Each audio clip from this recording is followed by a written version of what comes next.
Stress and strain. जब किसी solid पर बाहर से फोर्स लगाई जाए तो उसकी शेप, वॉल्यूम या लेंथ में तब्दीली आती है। इस तब्दीली को नापने के लिए दो मिकदार इस्तेमाल होती हैं, स्ट्रेस और स्ट्रेन। आइए एक एक करके दोनों को समझते हैं। स्ट्रेस की तारीफ ये है, किसी जिस्म पर लगाई गई फोर्स फी यूनिट एरिया। देखिए, ऊपर से फोर्स लग रही है और ये रहा वो एरिया जिस पर वो पड़ रही है। तो स्ट्रेस बराबर है फोर्स तकसीम एरिया।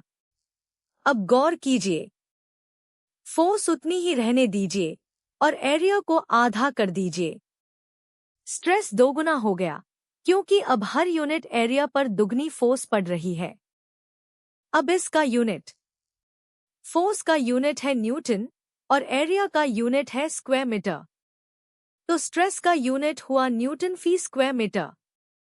इसी यूनिट को एक खास नाम दिया गया है, पास्कल।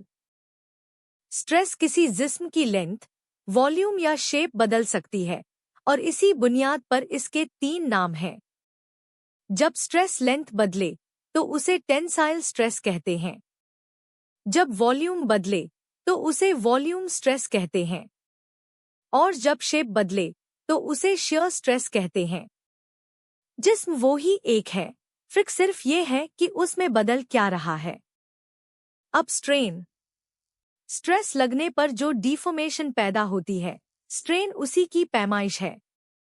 अगर डिफॉर्मेशन सिर्फ एक डायमेंशन में हो, यानी सिर्फ लेंथ में, तो स्ट्रेन कहलाती है लेंथ की फ्रैक्शनल चेंज।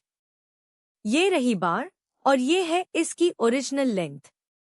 अब फोर्स लगाइए, बार खिंच जाती है और जितनी लेंथ बढ़ी वो है चेंज इन लेंथ। तो स्ट्रेन बराबर है चेंज इन लेंथ तकसीम ओरिजिनल लेंथ।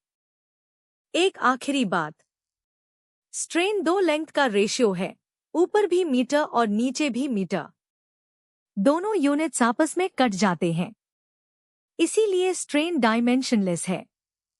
इसका कोई यूनिट नहीं होता। खुलासा, स्ट्रेस यानी फोर्स फी यूनिट एरिया, यूनिट पास्कल, और स्ट्रेन यानी लेंथ की फ्रैक्शनल चेंज, जिसका कोई यूनिट नहीं।